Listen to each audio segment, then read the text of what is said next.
So hey guys, welcome back to my channel. तो दोस्तों, जैसा कि हमने इसके पिछले एपिसोड में देखा था कि हाई स्कूल और पूरे शहर में नैंडोरा स्नेक डीमन को ढूंढने के लिए नाइट वॉचर की टीम लग जाती है। स्कूल में भी काफी सारे नाइट वॉचर्स डीमंस को मार रहे थे। वहीं क्रिस, लियो और पीटर के साथ नैंडोरा स्नेक डीमन की ओरिजिनल बॉडी को ढूंढ रहा था और उन्हें वो मिल भी जा रहा है, जिसके बाद एक जबरदस्त फाइट करके क्रिस उसको खत्म कर देता है। लेकिन फिर हमें पता चलता है कि नैंडोरा स्नेक डीमन का असली बॉडी तो पीटर के ही अंदर था और ये बात लियो पता लगाता है। नैंडोरा स्नेक डीमन का स्किन काफी ज्यादा टफ था, लेकिन इसके बावजूद भी क्रिस उसको खत्म कर देता है। और अब आगे दोस्तों, एपिसोड की शुरुआत में हमें क्रिस को दिखाया जाता है जो कि किसी तरह के डोमेन में बैठा हुआ था और यहाँ उसने एक स्टूडेंट को कैप्चर किया हुआ था जो कि नैंडोरा स्नेक डीमन की एक ऑफ स्प्रिंग थी और अभी उसका फियर लेवल 30 था। क्रिस पूछता है कि बताओ तुम क्या जानती हो, जिसके जवाब में वो बताती है कि नैंडोरा क्लैन हमेशा से ही दुनिया से छुपे रहना चाहती थी, मगर एक दिन वैली गॉड चर्च के लोग हमें डिवाइन एजेंट को ढूंढने के लिए कहा। हम ना तो उनको मना कर सकते थे और ना ही उनसे फाइट कर सकते थे,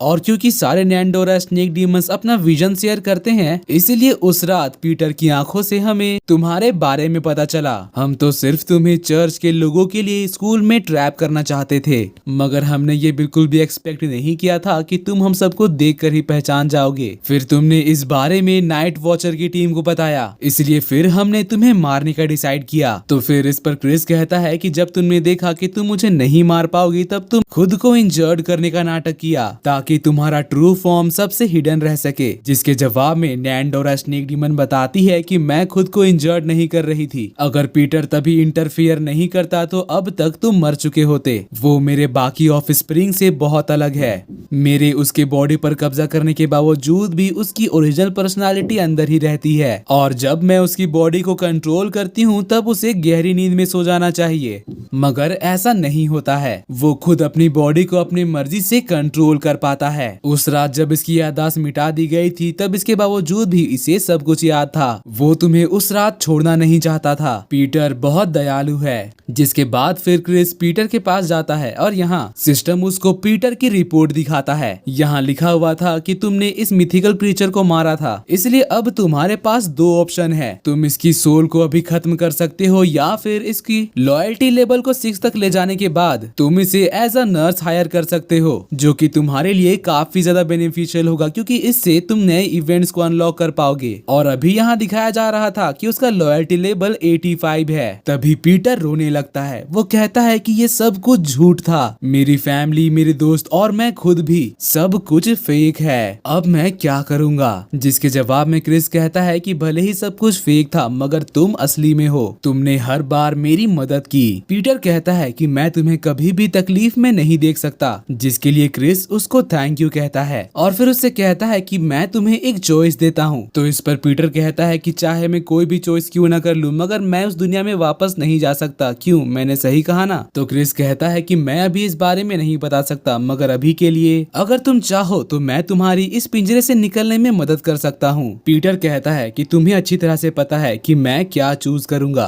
पीटर यहाँ पर काफी जोर जोर से रो रहा था। तभी क्रिस को वो दिन याद आता है जब वो पहली बार पीटर से मिला था, और तभी पीटर के आंसू से एक एग्रीमेंट सामने आता है जो कि उसके नर्स बनने का सर्टिफिकेट था। क्रिस उस पर अपना साइन करके पीटर को हायर कर लेता है। फिर हमें पीटर के बैक स्टोरी को दिखाया जाता है। वो हमेशा से ही काफी अच्छा था। क्रिस वो पेन पेपर पीटर की तरफ फेंकता है और जैसे ही पीटर उस पर साइन करता है, कागज डिसअपियर होकर पीटर के बॉडी में समा जाता है। फिर सीन चेंज होता है और हमें हॉस्पिटल का सीन दिखाया जाता है जहाँ गॉडेस निक्स गार्डन में बैठी हुई थी। तभी उनकी नजर क्रिस पर पड़ती है। वो उसको देखकर काफी ज्यादा खुश हो गई थी। क्रिस उनसे कहता है कि मैं आपसे किसी को मिलवाना चाहता हूँ। गॉडेस निक्स पीटर को ध्यान से देखने लगती है। पीटर यहाँ थोड़ा ऑकवर्ड हो रहा था और साथ ही घबराने भी लगता है। तभी निक्स अचानक से जाकर पीटर को गले लगा लेती है और कहती है कि मेरे पोते, फाइनली मैंने तुम्हें ढूंढ लिया। पीटर ये देखकर क्रिस से पूछने लगता है, जिस पर क्रिस उससे कहता है कि अब यही तुम्हारा काम है, तुम्हें इनका और साथ साथ इस हॉस्पिटल का ध्यान रखना है। निक्स कहती है कि आखिर तुम अपने ग्रैंडमा को कैसे भूल सकते हो? मैंने तुम्हारा हाथ पकड़कर तुम्हें चलना सिखाया था।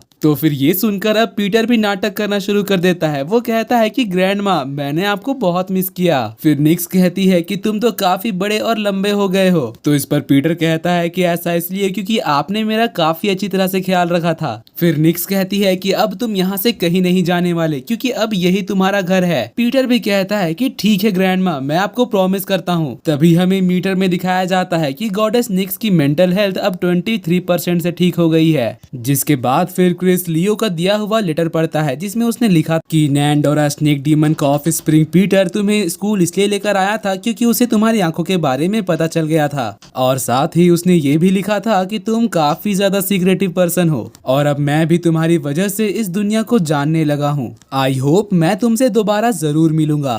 जिसके बाद फिर सीन चेंज होता है और हमें दिखाया जाता है कि क्रिस कैप्टन को बता रहा था कि ये सब कुछ वैली गॉड चर्च के लोगों ने करवाया था। तभी जॉन वहां आकर बताता है कि मैंने सारे स्टूडेंट्स की याददाश्त मिटा दी है और साथ ही पूरा कैंपस भी साफ कर दिया गया है, मगर नैंडोरा स्नेक डीमन का सर मिसिंग है। जिसके बाद फिर हमें एक बूढ़ी औरत को दिखाया जाता है जो कि लियो के रूम में खाना लेकर आ रही थी। इस जगह में लियो रेंट पर रहता था। लेटर में उसने लिखा था कि ये आपका रेंट है और मैं अब ये जगह खाली कर रहा हूँ। और जब वो देखती है कि लिफाफे में इतना सारा पैसा है तो फिर वो कहने लगती है कि इसमें मेरा रेंट नहीं बल्कि पूरा मेरा घर बिक जाएगा। तभी एक छोटा बच्चा लियो को ढूंढते हुए वहाँ आता है। वो कहता है कि मैं उसे छोड़ूंगा नहीं। उसके लैपटॉप में लिखा हुआ आ रहा था कि जब तक तुम एक अच्छे हाई स्कूल में नहीं पहुँच जाते तब तक तुम इस कंप्यूटर पर गेम नहीं खेल पाओगे। जिसके बाद फिर हमें लियो को दिखाया जाता है जो कि अपना सारा सामान लेकर एक सुनसान टनल में जा रहा था। ये जगह उसका सीक्रेट लैब था जहाँ वो रिसर्च करता था। लियो यहाँ पर नैंडोरा स्नेक डीमन का सर लेकर आया था और फिर बड़े ही एक्साइटमेंट के साथ उसका पोस्टमार्टम शुरू कर देता है। जिसके बाद वो अपने मैजिक से उसका कोर बाहर निकालता है और फिर एक्सपेरिमेंट करने के लिए एक चूहा उठा लेता है। जिसके बाद फिर हमें हेडक्वार्टर का सीन दिखाया जाता है जहाँ पर क्रिस की शॉर्ट ट्रेनिंग शुरू हो गई थी।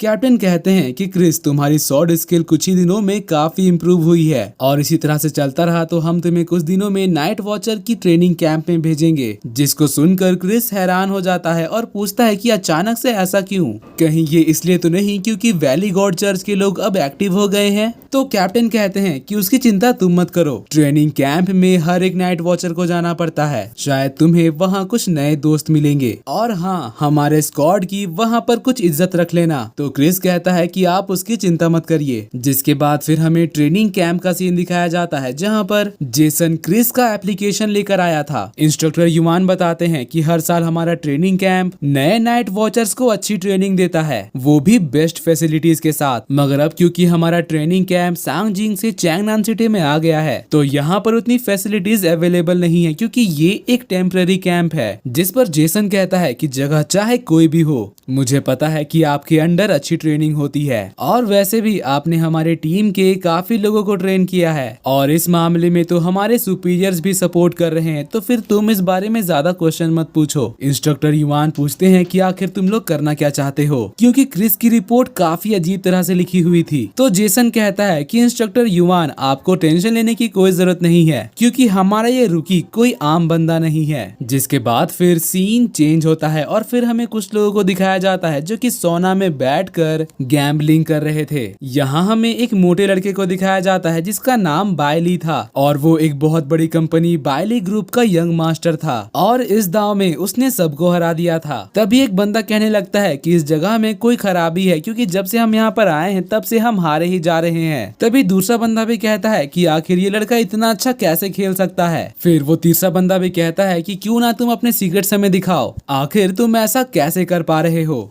जिस पर बायली कहता है कि ठीक है, तैयार हो जाओ और फिर उसके एक ही इशारे से यहाँ पर काफी सारे काले कोट वाले लोग आने लगते हैं। बायली कहता है कि तुम लोगों को सीरियस होने की कोई जरूरत नहीं है, मैं तो बस यहाँ पर टाइम पास करने आया था। वो तीनों इतने सारे बॉडीगार्ड्स को देखकर काफी ज्यादा घबरा जाते हैं, मगर बॉडीगार्ड्स तो जेब से गन निकालने के बजाय महंगी महंगी घड़ियां निकालते हैं। बायली कहता है कि जब तक हम लोग टेबल पर थे तब तक हम अपोनेंट्स थे, मगर अब हम दोस्त हैं। और फिर इतना कहकर वो यहाँ से बड़े ही स्टाइल से निकल जाता है। बाहर उसका बटलर उसे एक लेटर देता है जिसमें उसको चैंगनान सिटी में आने के लिए इनवाइट किया गया था। बाइली कहता है कि ये तो वही छोटी सी जगह है ना जो कि बीजिंग के रास्ते में आता है। बटलर कहता है कि ये लेटर हाई लेवल ऑफिसर्स की तरफ से आया था, इसलिए हमें ज्यादा कुछ डिटेल्स नहीं बताया गया, लेकिन अगर आप जाना नहीं चाहते हो तो कोई बात नहीं। जिस पर बाइली कहता है कि ग्वांगझोउ और शेंगजेन अब वैसे भी काफी ज्यादा बोरिंग हो गए हैं, इसलिए नई जगह जाकर मैं कुछ नए दोस्त बनाना चाहूंगा। और फिर वो जाकर अपनी सुपर कार में बैठ जाता है। फिर इसके अगले सीन में हमें दिखाया जाता है कि कुछ गुंडे एक लड़की को छेड़ रहे थे कि तभी वहाँ कुछ गैंग के लोग आ जाते हैं और हमें दिखाया जाता है कि इस लड़के का नाम शेन किन्जू है। वो उन गुंडों से कहता है कि क्या तुम मेरे दोस्तों के साथ घूमना चाहोगे, और फिर शेन के साथ ही उन गुंडों को साइड में ले जाकर कूटने लगते हैं। वो लड़की शेन को उसकी मदद करने के लिए थैंक यू कहती है। फिर शेन अपने साथियों से कहता है कि मेरे यहाँ से जाने के बाद भी रूल्स बिल्कुल ऐसे ही रहने चाहिए, जिस पर उसके साथी कहते हैं हाँ बिल्कुल। तभी हमें एक दूसरा गैंग दिखाया जाता है। वो लोग भी यहाँ पर हथियारों के साथ आए थे। शेन अपने साथी से एक बेसबॉल बैट मांगता है और फिर दोनों गैंग्स के बीच में फाइट शुरू हो जाती है। जिसके बाद फिर सीन फिर से चेंज होता है और हमें एक पहाड़ के ऊपर टेम्पल को दिखाया जाता है और यहाँ हमें चाओ युआन के बारे में बताया जाता है जो कि जिंगहुआ माउंटेन का एक कल्टीवेटर है। यहाँ उसके मास्टर उससे कह रहे थे कि तुम्हें चैंगनान सिटी जाना चाहिए। फिर वो जैसे ही अपनी आंखें खोलकर कदम बढ़ाता है तो उसके पीछे